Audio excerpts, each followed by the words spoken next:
I would say that the left has gone absolutely crazy with this, but then again, though, at the same time, though, I kind of expected this to happen. Fakes out there. There's not a lot of disclosure. There's not a lot of labeling. So among the many AI bills that are on the desk are 3 specific election-related bills. Do you want to sign some laws? I just thought, why waste your time with a politician unless they're going to do something for you? There's 2. 2 are signed, and 3 are signed. And this is now official. That is now injunctive relief if you do any of those deep fake election misrepresentations. So that's how easy it is to govern. From KCRA3 NBC. Fake Kamala Harris video prompts latest beef between Gavin Newsom and Elon Musk. And here we go. The quote, manipulating a voice in an ad like this should be illegal. Newsom posted on X Sunday night. I'll be signing a bill in a matter of weeks to make sure it is. Gavin Newsom outright said in response to a gag meme video that was shared by Elon Musk that it should be illegal and he will be signing a bill to make it illegal. I can't think of anything more feminine or anything more effeminate than this. Wanting to just ban memes. Just wanting to ban memes because somebody made fun of you. Learn to meme. I mean, seriously. I mean, this entire situation is just 100% completely, totally effeminate, in my opinion. Which explains a lot. It also explains something else, too, that I'm going to bring up at the end of the video because I noticed a recent anomaly that we're going to be talking about. But still, at the same time, how weak of a person have you got to be to say to yourself, I don't like criticism, so I'm going to sign a law to ban it? So the state of California, Gavin Newsom, and of course the overwhelming Democratic Party support in that legislative body have decided to basically ban memes.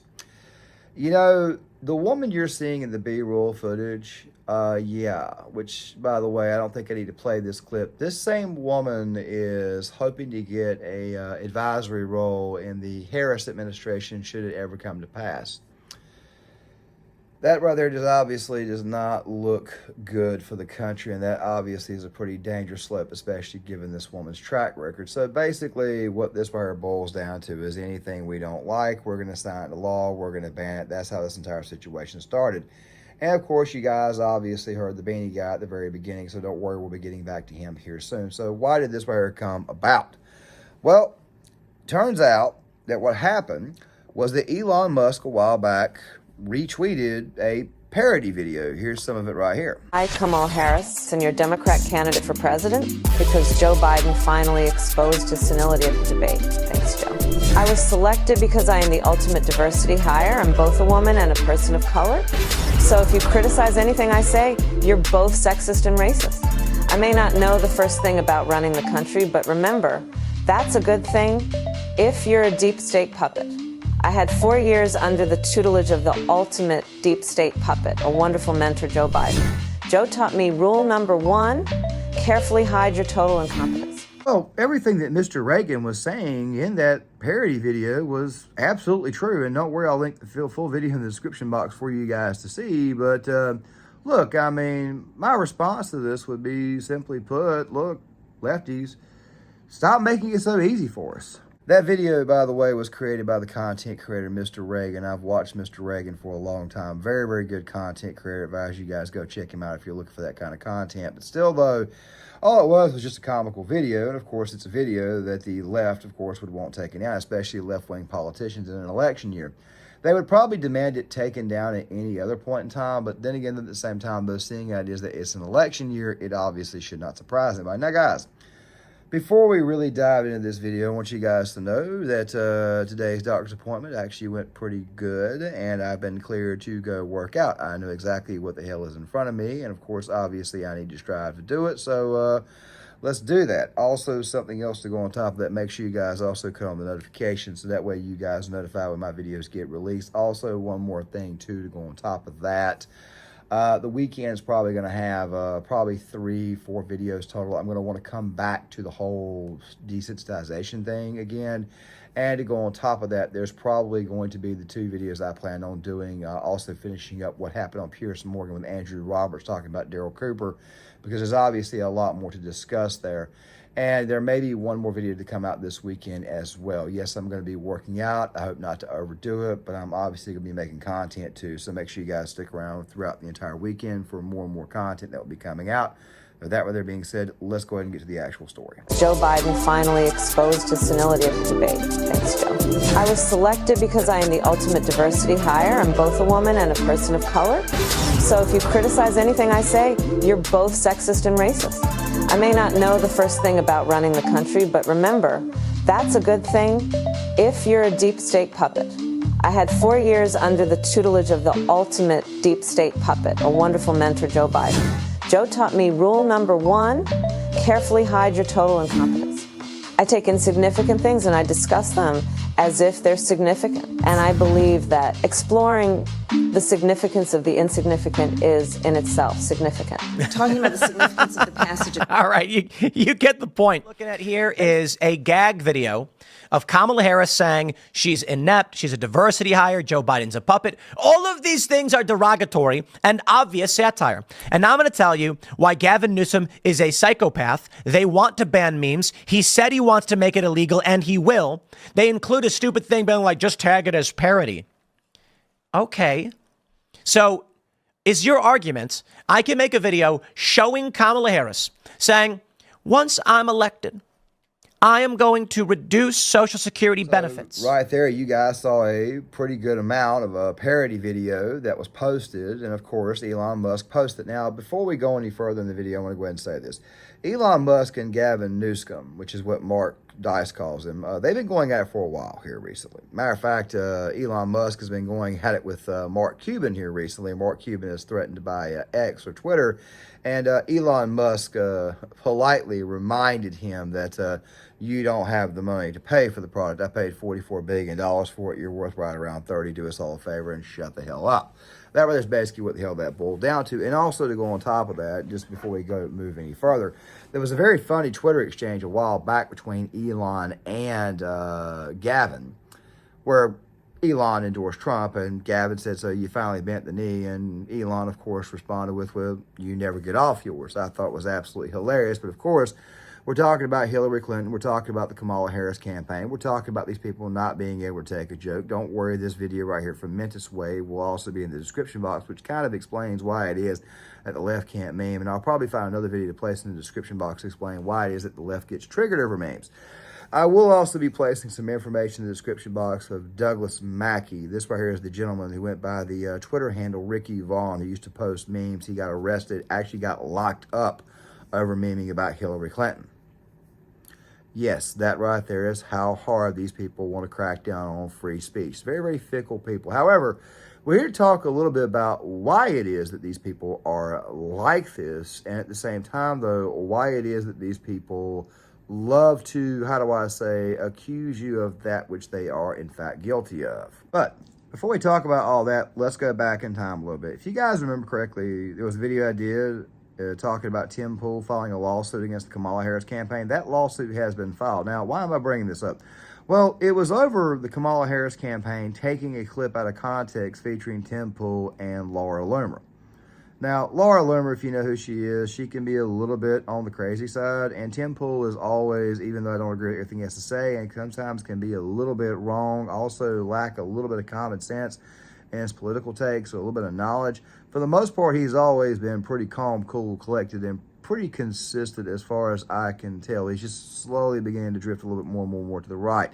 The guy's a former Bernie bro. It's going to take him a while. But the thing is this right here. The situation is obviously going to pick up, and this is probably going to be a bigger issue down the line for the Kamala Harris campaign, even if she's president, because the lawsuit's obviously going to exist, because she did, in fact, take it out of context, and also at the same time, basically do the whole, how do I say, defamation thing on Tim Pool. Now, I said defamation thing because obviously there's a lot more in this lawsuit, a lot more that she's being sued over. But basically what it boils down to is that if you disagree with, or if you say something that these people do not like, they will go out of their way to make your life a living hell. Also, there's the situation involving Lauren Chin. I've talked about that. I've given my opinions on that there. It seems to me that Clickbait Benny, Tim Pool, Dave Rubin, and Taylor Hanson, and Matt Christensen, and possibly even Lauren Southern were all victims in that case. But of course, the left-wing personalities out there go out of their way to say that the other 5 mentioned people outside of large tenet media are in fact shills and bots for Russia. It's kind of sort of the shtick they love to run, but as I've explained to you guys before, anytime a Democrat brings up Russia in the sense that they say you're a Russian spy or anything, you just laugh right in their face, because their history as a party, especially leadership, when it comes to the topic of Russia, is absolutely atrocious. Why? Why are these people like this? Why is it that these people cannot handle some form of criticism? Well, it kind of goes back to what I talked about in the previous video, the fact that there are studies out there that show that people on the left typically tend to be a little bit more on the side. Yeah, I said it like that there, obviously, for algorithmic boost. Please don't make fun of me. Go right ahead. We can have some fun here on the channel. But let's talk about this, because obviously these right here are people who, quite frankly, are pretty daggone fickle. And there are some people on the right who are also fickle as hell and can't take a joke either and can't take criticism either. But let's get back on track. This right here, of course, would lead to the conversation the other night on Timcast IRL. He had Andrew Wilson on, and Libby Emmons was there too to have a conversation about that. And of course, the conversation gets to the whole, how do I say, the inability of people to be able to take any form of criticism. Let's watch some of this. Harris campaign posted out of context to defame me and lie about my views. We every day are reaching out to personalities across the board, and it becomes increasingly difficult to bring people on when they receive, when you, look, we try to book a liberal to come on the show, and they're getting threats and intimidation from other liberals. I'll give you an example. There was a YouTuber who reviewed Am I Racist by Matt Walsh. What's his name? Something Johns? I don't know. And he's getting attacks on the internet from the left for daring to talk about a movie. They want to make sure he cannot do that. That's what happened to... Okay, now guys, that was only a small snippet. I'm going to show you guys the other half here in a second, because Libby Emmons basically brought something up, of course. And of course, the topic then becomes people who may not be fully in the actual left-wing cult basically reading something like, say, a book that Andy No wrote, which he did right, or possibly reviewing the film Am I Racist, Matt Walsh, which, by the way, I haven't seen yet.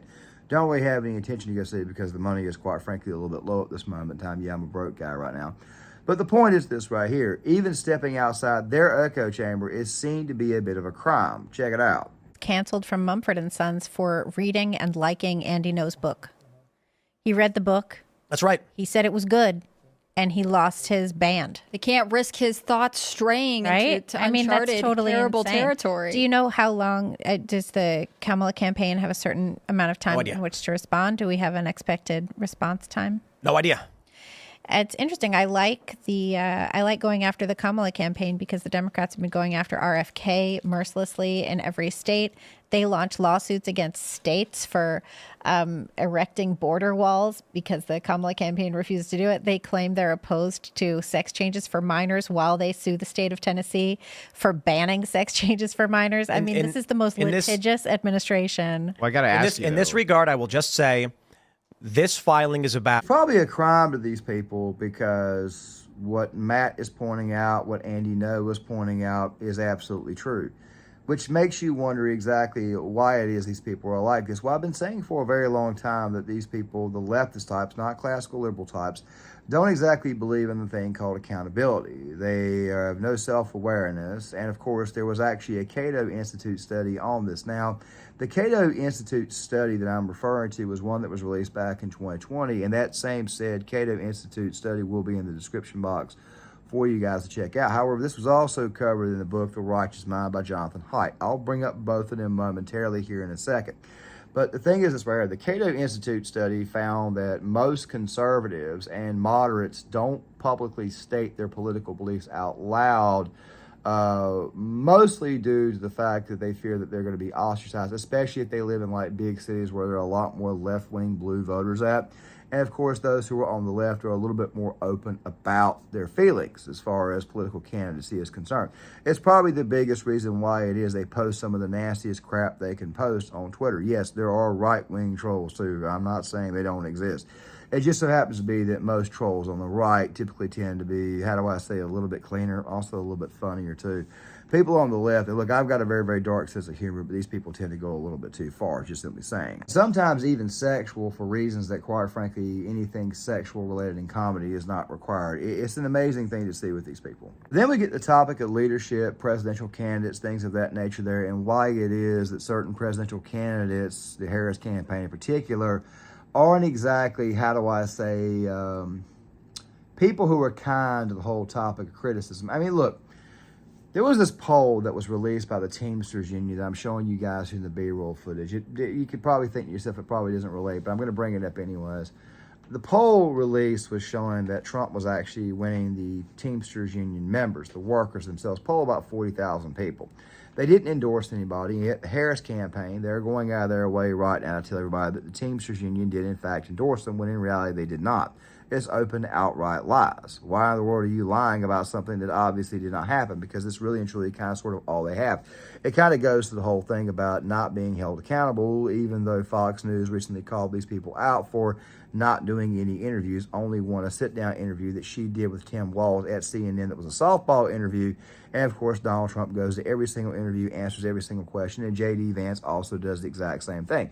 You want transparency. The reason why is because nobody's actually holding these people accountable. So therefore, when the other side actually holds them accountable, even with something like a joke or whatnot, these people absolutely flip and lose their minds. Now, I'm going to play this next clip, and I'm going to come back on the other side and expand a little bit further on why it is these people are like this, because Alex Jones hit on this in the previous video. I just didn't actually follow up on it, but I'm going to follow up on it now to kind of close things out. People on when they receive, when you look, we try to book a liberal to come on the show, and they're getting threats and intimidation from other liberals. I'll give you an example. There was a YouTuber who reviewed "Am I Racist" by Matt Walsh. What's his name? Something Johns? I don't know. And he's getting attacks on the internet from the left for daring to talk about a movie. They want to make sure he cannot do that. That's what happened to Winston Marshall. He was canceled from Mumford & Sons for reading and liking Andy Ngo's book.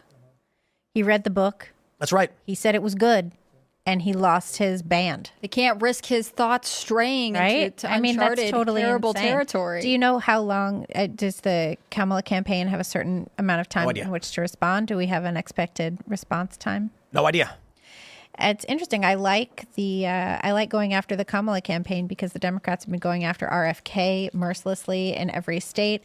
They launched lawsuits against states for erecting border walls because the Kamala campaign refuses to do it. They claim they're opposed to sex changes for minors while they sue the state of Tennessee for banning sex changes for minors. I mean, this is the most litigious administration. Well, I got to ask you. In this regard, I will just say, this filing in reality, that lawsuit is about calling out a whiner for being a whiner. That right there is what the hell it really and truly boils down to, because every time you see any one of Kamala Harris's surrogates go on CNN, they get triggered when somebody points out the truth. I mean, there was a clip the other day that somebody just simply explained to these people, look, Kamala Harris does not poll well for a Democrat candidate against Donald Trump, and the surrogates that she had, which by the way were surrogates of color, I have to say it that way, at least for the point in this video here, absolutely flipped out and lost their damn minds and went absolutely crazy. These are here people that know that they're actually losing. However, it's also people that if they were ever in power, or if they were to ever win, these people would probably govern like actual dictators, wannabe dictators. However, even members of their own party would probably not go along with them, meaning that their entire presidency would boil down to nothing more than executive orders, unlawful ones, that would actually get shot out by attorneys. It's the main reason why it is you people need to go out there and actually vote and put every Republican you can in office. Of course, we got this problem going on with our gubernatorial candidate here in North Carolina. It's turned out to be a major disappointment, and things continue to come out more and more and more. So therefore, I could be doing a video on that right there in the near future. But I did say that there was, in fact, going to be a reason why it is that the left is like this. Well, let me go ahead and preview that now with what I was talking about earlier. I talked about the Cato Institute study, but I did not talk about Jonathan Haidt's book, The Righteous Mind, which I want to do a video on in the near future. The thing is this right here. people who are more conservative, people who are a little bit more on the moderate side, including moderate righties, those who are pure moderates, even moderate lefties have a understanding of what the left is going through and liberals as a whole. However, those on the left don't have an understanding of what people in the middle, people on the right, people who are right center, even people left center are going through in their lives. They don't really connect with one another, don't actually understand one another. Yet for some odd reason, they do in fact believe that we're all the same. Jones touched on this in the video that I talked about before. I pulled some clips in there. I'm playing some of this stuff for you guys in the B-roll footage. I have to go back and rewatch the whole segment. But he touched on that because the left loves to try to equate themselves with us, yet at the same time, though, they also love to hold us, people on the right, to much, much more ridiculous standards, which is really and truly kind of another example of them doing that without them actually saying it out loud. Put it this way here, if you and your friend, and you're on the right and your friend's on the left, if you two are together and you two are just talking normal stuff and one person screws up, and let's just say a person owns it, before that person could even have a chance to own it, of course, that would be in the person on the right. Typically, the person on the left will hold that against the person on the right, which makes me think that leftism as a whole is an extremely feminine ideology because these people hold grudges the exact same way women hold on this stuff. Yes, ladies, I said that. I know you guys have got extremely long memories, very, very good memories, but still at the same time, though, if you actually look in the mirror and you actually look at this situation, you will see that, yeah, leftism is actually a very, very effeminate ideology. Which also may explain the real reason why it is that so many white women are voting to the right. Because you see, a lot of people say that Trump's going to do bad with suburban women. But if you actually look at the numbers, Trump's actually doing very, very well with white women in particular. His numbers are actually going up. You guys ever heard that thing? If you ask a woman to describe or create the perfect man, she ends up just creating another woman? That could be playing out because at the end of the day, most women don't want to be with another woman. They say they want this stuff, but they end up going for the opposite. Just pointing that out, that this right here could actually, I don't know, kind of explain why it is Trump is actually doing better with women. But enough of that there. The point is this right here. The vast majority of these libs hate criticism because they hate the idea of self-reflection. They hate the idea of fixing themselves.